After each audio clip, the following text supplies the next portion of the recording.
Let me hold up the report to start with so you can all have a look about. UNAIDS, the United Nations agency charged with fighting AIDS, has held a press conference on the publication of a new report after HIV infections fell to the lowest level in history in 2023, though this decline is still considered too slow to achieve the goal of virtually eradicating the epidemic by 2030. Deputy Executive Director of UNAIDS, Christine Steglin, stressed that fewer people contracted HIV last year than at any point since the rise of the disease in the late 1980s, but warned that the decline was still far too slow. 1.3 million people around the world newly acquired HIV, 3 times more than the global target set for 2025 of no more than 370,000 new HIV infections in a year.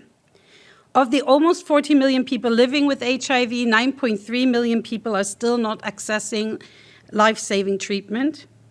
And last year alone, 630,000 people died of AIDS. In at least 28 countries, the number of new HIV infections is on the rise. To bring down the trajectory of new HIV infections and of AIDS-related death, it is imperative that life-saving HIV prevention, testing, treatment and care can be reached without fear by all who need them, no matter who they are and where they live. But when girls are denied education, when there is impunity for gender-based violence, and when people can be arrested for who they are or who they love, the result is that people are blocked from care.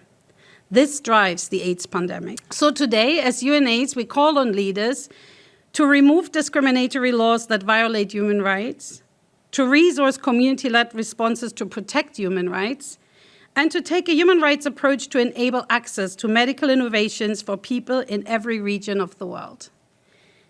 The AIDS response is at a crossroads.